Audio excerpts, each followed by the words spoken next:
Let's talk about corporate sponsorships. We're going to dive into how you can stop just asking for money and start building real, powerful partnerships. Seriously, if you've ever felt like you're just asking for a handout, this is going to completely flip the script for you. Okay, first things first. Let's just talk about the sheer size of this opportunity. In 2024, corporate giving in the US alone hit $44.4 billion. That is a massive, massive number. And you might be thinking, yeah, but that's for the big guys, right? No way. A huge piece of that pie is absolutely available to nonprofits of every shape and size, but you got to know how to ask for it the right way. This is the world you're playing in, and it's only getting bigger. Which brings us to the real question, doesn't it? With all that money on the table and so many organizations trying to get it, how do you make your proposal the one that cuts through the noise, gets taken seriously, and actually gets a yes? Well, that's exactly what we're going to break down. The first step, and honestly, this is the most important one, is all about a mindset shift. You have to stop thinking of this as asking for a donation. It's not. You're proposing a business deal, and that single change in perspective changes absolutely everything. I mean, just look at the difference here. A charity plea is all about, we need your help. A business partnership says, here's how we can help you. One is focused on your needs. The other is laser-focused on their return on investment. You're not asking for a donation.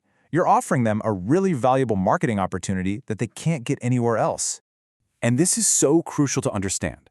A huge amount of corporate sponsorship money comes straight out of marketing and advertising budgets, not some separate foundation. And you know what marketing departments live and die by? Results. Tangible results. So your proposal has to speak their language. We're talking brand visibility, access to new audiences, and stuff they can actually measure. Okay, so once you've got that business mindset locked in, it's time to build your case. Before you write a single word of your proposal, you need to get all your ducks in a row and create a rock-solid foundation of credibility and trust. Think of this as your credibility toolkit. Having all this stuff, your 501c3 letter, your last few years of financials, clear reports on the impact you're having, this is table stakes. It shows you're a serious, professional, and low-risk partner before you even start talking about money. And believe me, this isn't just red tape.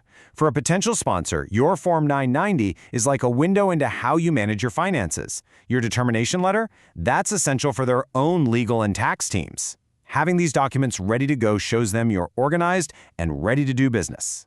So you've got the paperwork, you look super professional, but now we have to remember this brilliant insight from Linda Hollander. You're not pitching a logo on a building.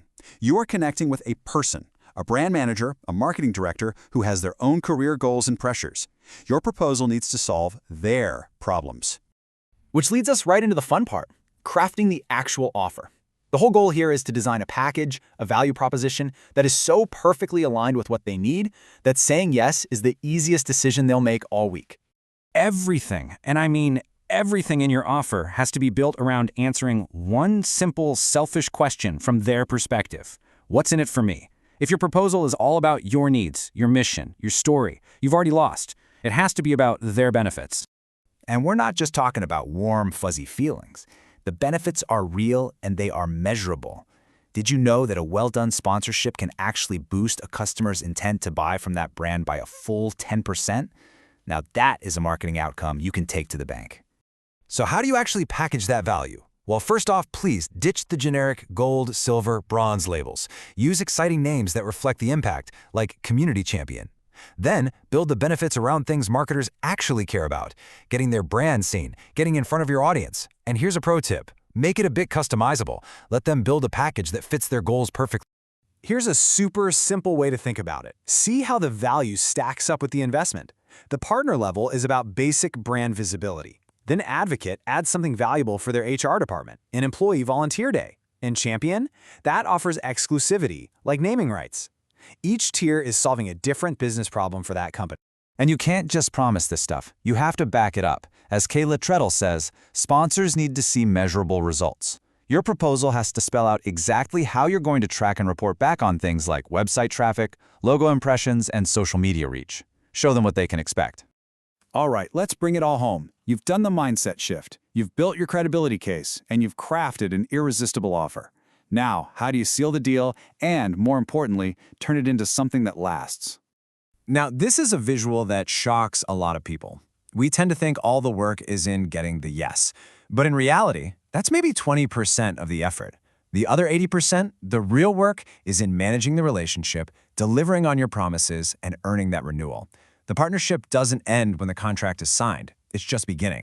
So to actually get that signature, the document itself has to look the part. You got to personalize it for them. Use their language, ROI, brand impressions. Keep it short, scannable, and use visuals. And please, project confidence. You're offering incredible value. You're not begging for help.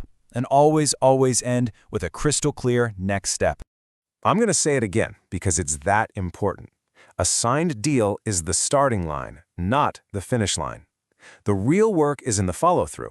It's about delivering on every single thing you promised, communicating proactively, and giving them those detailed reports you said you would. That's how you build trust for the long term. And look, the stakes are really high if you drop the ball. Chris Bayless puts it pretty bluntly here. This is a transaction. If they don't get the value they paid for, you're not just going to lose that sponsor, you could earn a terrible reputation. This is why that 80% of effort after the yes is so incredibly critical. So at the end of the day, what are we really trying to do here? The goal isn't just to get a check to cover this year's event. The goal is to turn a one-time transaction into a long-term, sustainable partnership that keeps delivering huge value to them and to you, year after year after year. And that's what I want to leave you with. As you sit down to write your next proposal, just ask yourself this one question. Is this an ask for money, or is this the start of a partnership? Because how you answer that will define everything that follows.